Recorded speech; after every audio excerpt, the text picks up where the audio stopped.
A Rádio USP apresenta Programa Universidade 93,7.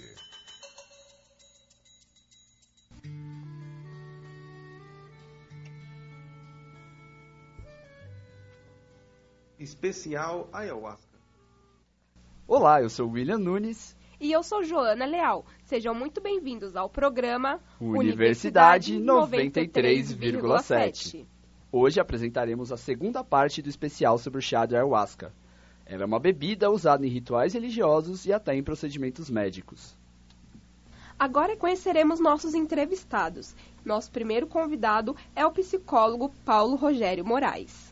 Paulo Rogério Moraes é professor de psicobiologia e psicofarmacologia da Universidade Federal de Rondônia. É bacharel em psicologia pela Universidade Brás Cubas e mestre em psicobiologia pela Universidade Federal de São Paulo. Seus principais temas de pesquisa são ayahuasca, dependência química, ensaio clínico e psicologia positiva.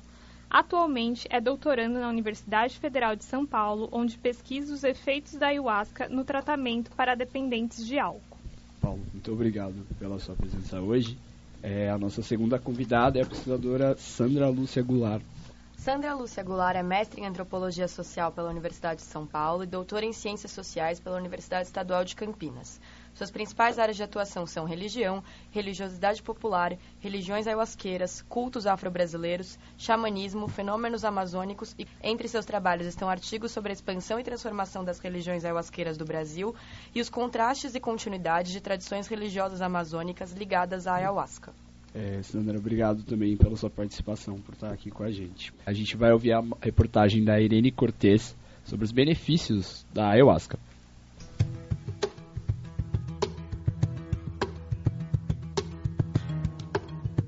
A ayahuasca é conhecida principalmente pelos efeitos introspectivos que produce naqueles que consumem, mas ninguém pensaria a priori que pode ser a solução para diversos problemas mentais.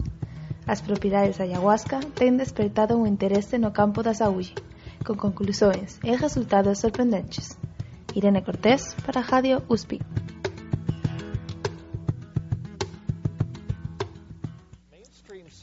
A ciência regular, que descartou por muito tempo substâncias psicodélicas, agora tem que levá-la a sério, porque está se desenvolvendo uma boa ciência, com estudos clínicos que mostram que produtos como ayahuasca, MDMA, são bons para tratar problemas como depressão, TEPT, alcoolismo e adição ao ópio e todo tipo de enfermidades mentais, e que eles são muito efetivos.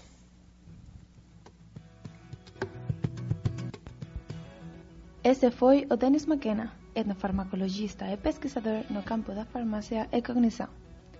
Atualmente, ele trabalha no grupo de pesquisa de produtos naturais da saúde, no Instituto de Tecnologia de British Columbia. Como afirmou numa entrevista com The Guardian, ele não precisa de estudos que mostrem que a ayahuasca tem efeitos favoráveis na saúde. Ele tem constatado isso ao longo dos anos. Assim o manifestou na entrevista para o canal sobre fitness e nutrição, Bulletproof Radio. Então, eventualmente vai ter um estudo clínico, pode ser que já haja um estudo clínico que embase esses dados e prove se isso realmente é um fato real, se realmente melhora a função cognitiva. Eu preciso mencionar, em relação a tudo isso, que quando nós fizemos um estudo biomédico da ayahuasca, nos anos 90,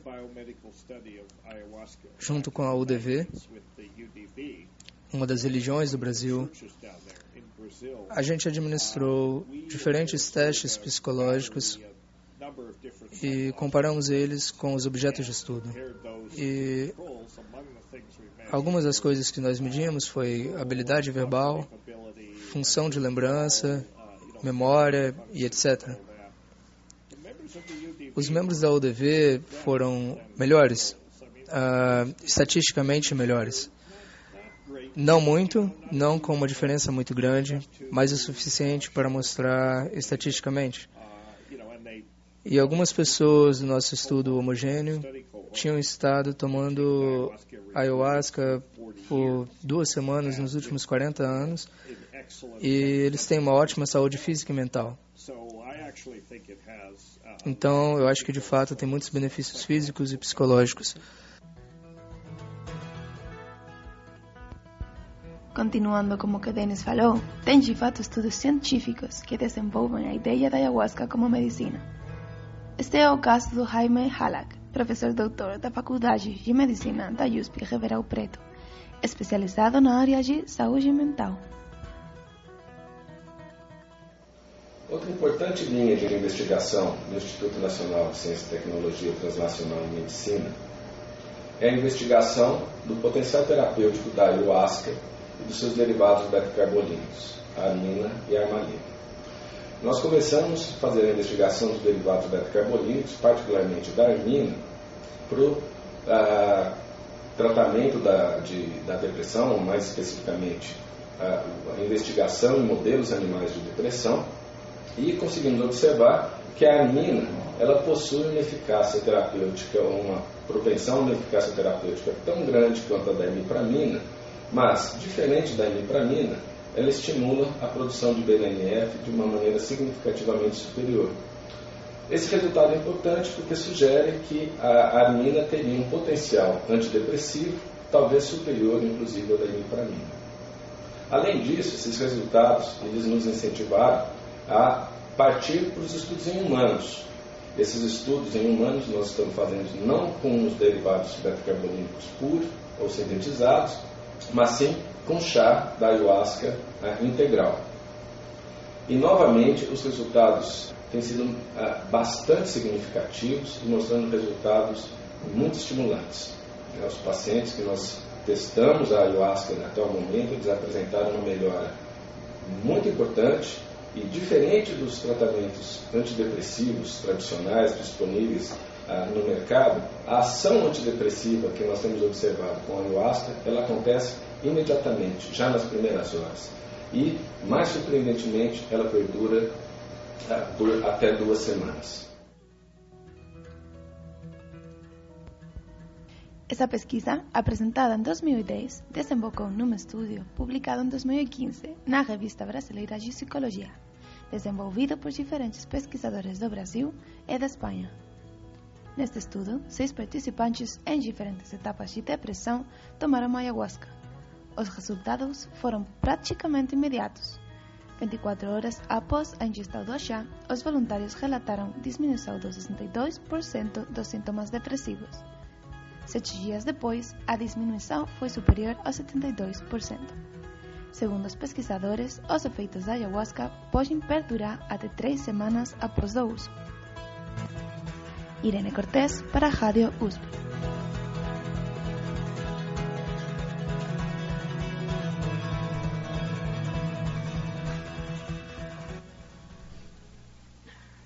A reportagem que nós acabamos de ouvir tem fins exclusivamente didáticos. Paulo, você concorda com esses benefícios físicos e psicológicos apontados na reportagem? Então, esses benefícios, agora que estão começando a surgir evidências por uma linguagem científica, né, para as metodologias da ciência moderna, agora estão começando a surgir estudos que demonstram evidências que já eram citadas pelos usuários de ayahuasca, pessoas que faziam uso ritualístico já há bastante tempo, citavam esses possíveis benefícios, que foram observados já no primeiro estudo com metodologia moderna feita na década de 90 e que estão se confirmando com estudos mais rigorosos, né? Esse estudo citado do professor Jaime, uma demonstração aí do potencial terapêutico dessa substância, né? Como ele citou, diferente de outros antidepressivos, a ayahuasca, nesse estudo que eles publicaram, demonstrou efeito antidepressivo imediato, que um grande problema no tratamento farmacológico da depressão é que o sujeito ele começa a tomar o medicamento e ele vai sentir melhoras clínicas 2, 3, 4 semanas depois do início do tratamento com antidepressivo clássico. Esse estudo que o professor Jaime citou, os benefícios foram observados de forma imediata e perduraram durante 3 semanas. Enquanto outros antidepressivos estariam começando a fazer efeito, os efeitos da ayahuasca já estariam se mantendo, né? E aí não só no campo da depressão, mas também já tem estudos mostrando efeitos para ansiedade, sintomas de ansiedade também tendo efeito positivo o uso da ayahuasca. A dependência química já tem também algumas evidências de que o uso da ayahuasca no tratamento de dependência química pode ter efeitos benéficos, né? No entanto, no Brasil ainda é de uso religioso, uso ritualístico, não é permitido o uso médico, uso clínico da ayahuasca. A ayahuasca tem sido usada no tratamento de dependentes químicos e de álcool, mas ela própria não poderia causar vício? Então, a ayahuasca ela é um composto bastante complexo, né? Não é uma substância só, ela é uma decocção preparada a partir de 2 plantas. Uma dessas plantas contém beta-carbolinas, são substâncias inibidoras de enzimas do nosso organismo, inibidoras de enzima MAO, e o DMT, que é uma substância psicoativa, uma substância que tem atividade direta no sistema nervoso e produz estados alterados de consciência. De modo geral, essas substâncias da mesma classe do DMT, que está presente na ayahuasca, são substâncias que não têm evidência de dependência. DMT, LSD, psilocibina, mescalina, essas substâncias que agem no sistema de serotonina, sistema serotonérgico de neurotransmissão, de modo geral elas não geram dependência, embora a Vigilância Sanitária Norte-Americana tenha colocado numa classificação de substâncias que têm alto poder de abuso, as substâncias psicodélicas não têm esse poder. E a ayahuasca, particularmente, é uma substância que tem características autolimitantes para qualquer comportamento abusivo. Eu tomo um copo de ayahuasca, se eu achar que está muito bom e eu quiser tomar um segundo copo, eu vou aprender que o que está bom e o exagero vai me fazer um pouco mal, né? É autolimitante o uso de ayahuasca. Não dá para uma pessoa exagerar. Mesmo que ela queira, ela vai colocar tudo para fora. Dependência é bastante pequena a chance. Uma pessoa que ficaria dependente, desenvolveria um comportamento dependente com relação à ayahuasca, ela provavelmente já tem comportamentos dependentes em relação a outras coisas da vida. E o tratamento ela sendo usada no tratamento aí, demonstrando efeito para tratamento de dependência, as características farmacológicas dela, a ação dela sobre o sistema de serotonina e também sobre essa enzima, né, a MAO, parece justificar efeitos clínicos positivos na dependência química. Agora a nossa repórter Irene Cortez, que fez a reportagem que nós acabamos de ouvir, vai fazer uma pergunta para vocês. A minha pergunta vai especialmente para o Paulo. Eu queria saber como que as indústrias farmacêuticas elas podem usar, ou se seria possível para elas usar os componentes da ayahuasca ou a ayahuasca mesmo nos remédios. Então, a ayahuasca tem compostos naturais, não pode ser patenteada, né?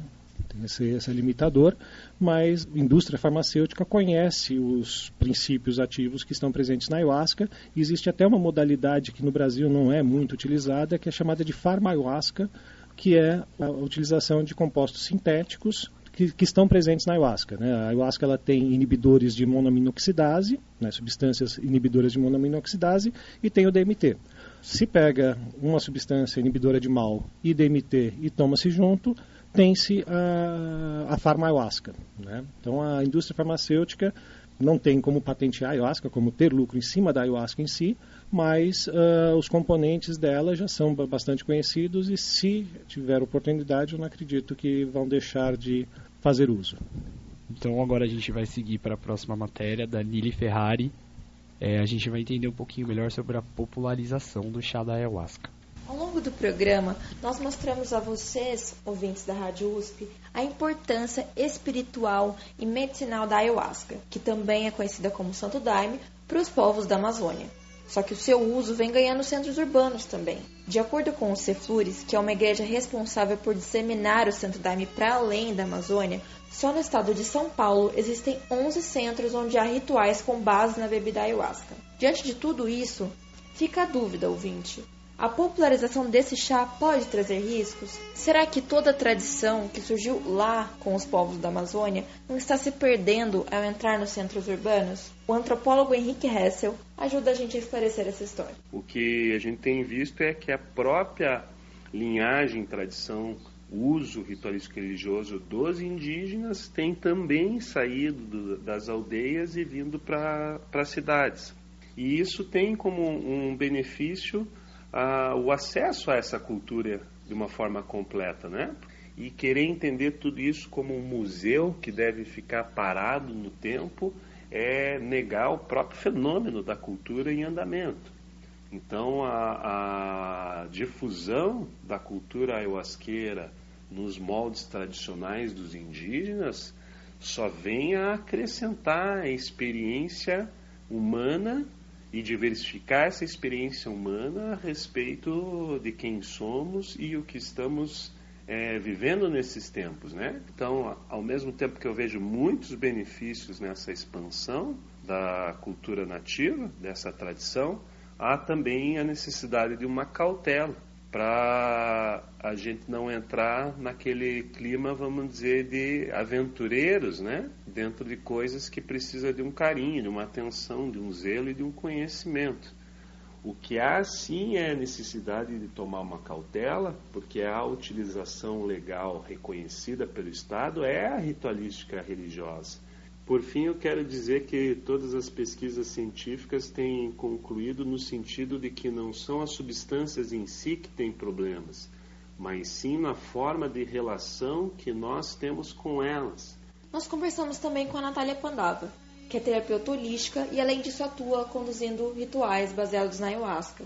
Ela, assim como o antropólogo Henrique Hessel, reforça essa importância de ter pessoas com conhecimento guiando os rituais com esse chá. É importante que tenha alguém, um facilitador, um xamã, sustentando a energia dos rituais com a ayahuasca, dos trabalhos com a ayahuasca, e cuidando do grupo também, para que a experiência seja segura, para que os participantes possam se entregar, aproveitar as bênçãos e as curas da Sagrada Medicina da Ayahuasca, e também por conta da necessidade de uma sustentação espiritual. Então, mais do que tudo, eu vejo a popularização da Ayahuasca como uma grande necessidade e uma grande bênção para nós. Ficou interessado em saber mais sobre as propriedades e os usos dessa bebida chamada ayahuasca? Continue com a gente aqui na Rádio USP. Sandra, na reportagem, o antropólogo Henrique Hessel comenta que as substâncias presentes na ayahuasca não são um problema, mas a relação das pessoas com elas pode sim vir a ser. Você concorda com essa afirmação? E se sim, quando que essa relação pode configurar um problema? Eu concordo com a ideia de que para a gente pensar o que um tipo de substância, o que tipo de droga, né, não só a ayahuasca, pode causar, benefícios, malefícios, problemas, né, ou soluções, a gente tem que pensar na relação que uma determinada pessoa tem com essa droga. Então, não existe droga sem um sujeito usuário ou consumidor dessa droga. A droga existe na relação. Então, depende da pessoa que está usando, da condição psicológica dela e do contexto de uso também. Quando que pode, no caso da ayahuasca, causar um problema? Bom, essa é uma pergunta assim, não dá para responder de uma forma generalizante. Tem vários fatores. Por exemplo, eu pesquiso, né, faço pesquisa empírica com esses grupos religiosos desde 1989. Então, na minha própria experiência, o que eu tenho observado, por exemplo, pode ser um problema, do meu ponto de vista, que isso é muito particular, pessoas que passam,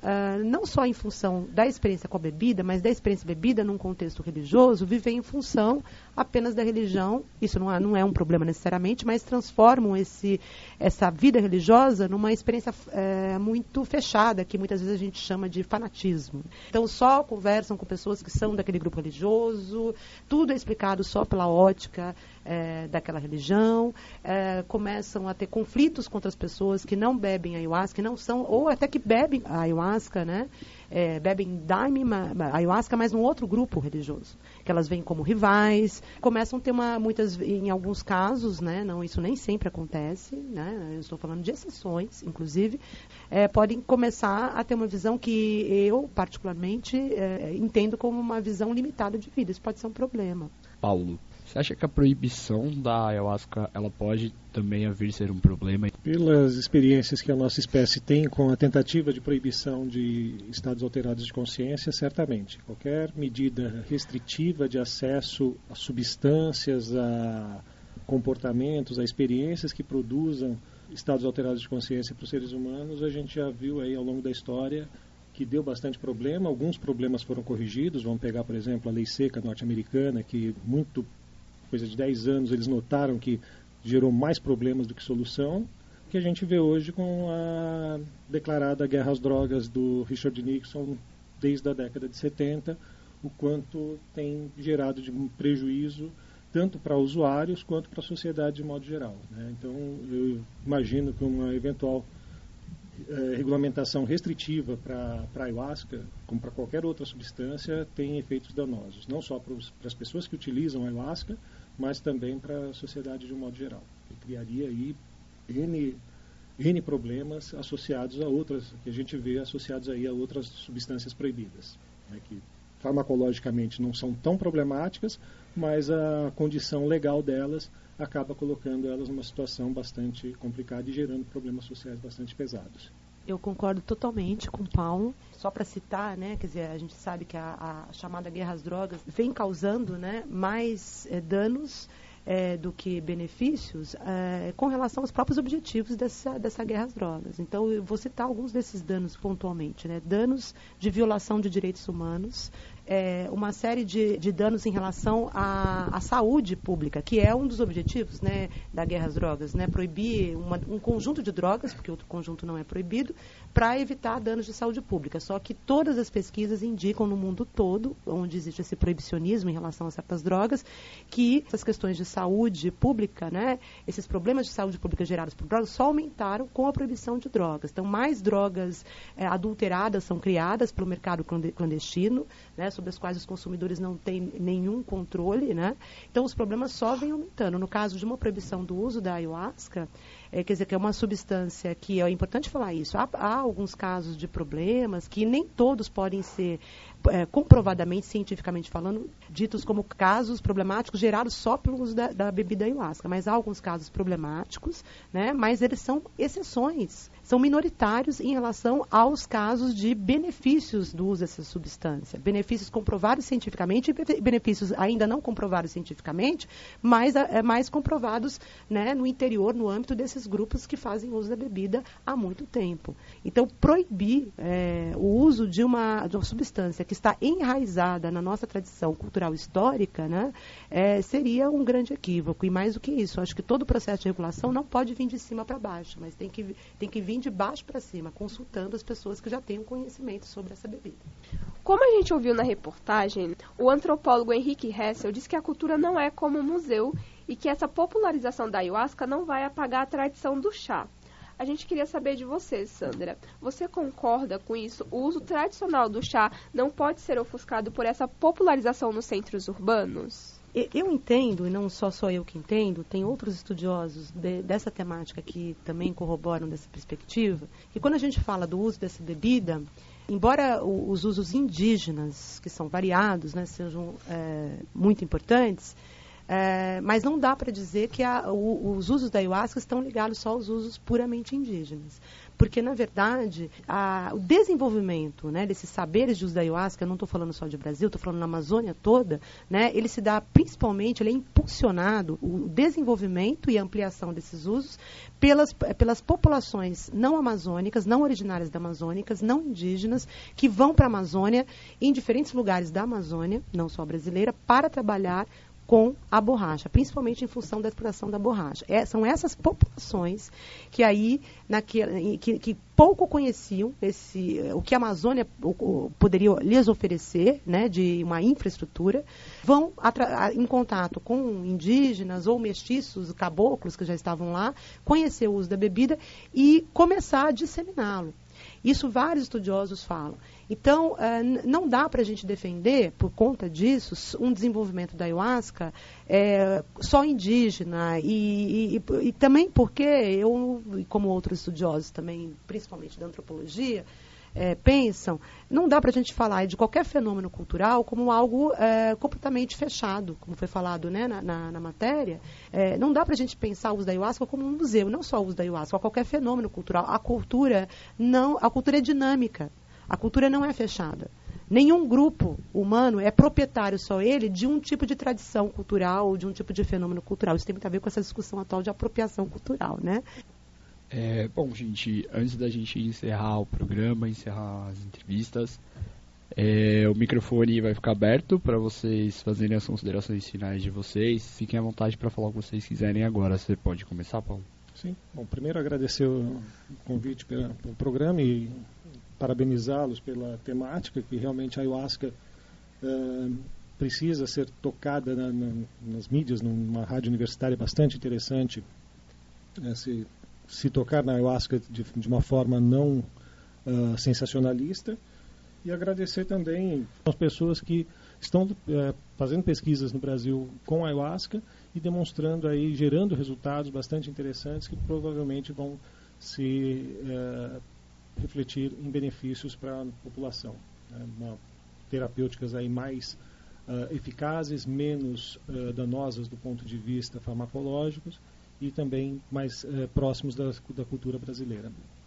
Bom, também quero agradecer, acho muito importante, né, se falar desse tema que já sofreu tantos estigmas, um programa inteiro, né, sobre a ayahuasca, muito empolgante para nós que trabalhamos com isso há bastante tempo. Quero aproveitar para fazer uma divulgação de um dos livros que eu co-organizei, que é uma coletânea de artigos com a minha colega Beatriz Labate, que é o uso ritual das plantas de poder, que justamente tem uma série de artigos sobre diferentes substâncias, drogas, né, em diferentes contextos indígenas, não indígenas, entre aspas, né, tradicionais, não tradicionais, mostrando, expondo essa amplitude de saberes, de conhecimentos que ao longo da história humana se acumulou sobre os usos de diferentes substâncias, né? Falando, importante lembrar que com relação à ayahuasca e com relação a várias outras drogas, né, se elas são substâncias inseridas na cultura humana, em diferentes culturas, então a gente tem que pensar que tem alguns problemas, mas tem mais benefícios do que problemas. Então é preciso também aprender a falar dos benefícios que essas substâncias, as drogas, têm trazido para a cultura e a história humana, para a civilização humana. Sandra, Paulo, nós agradecemos mais uma vez a presença de vocês aqui com a gente hoje. A produção deste programa foi de Amanda Manari e André Meirelles, com reportagens de Irene Cortez e Nili Ferrari e a apresentação de Joana Leal e William Nunes. As músicas que você ouviu neste programa foram utilizadas somente para fins didáticos. O arquivo também está disponível no site www.eca.usp.br/radiojornalismo. Lá você também pode encontrar a primeira parte do programa. Um bom dia a todos e até a próxima. Até lá. A Rádio USP apresentou Programa Universidade 93,7.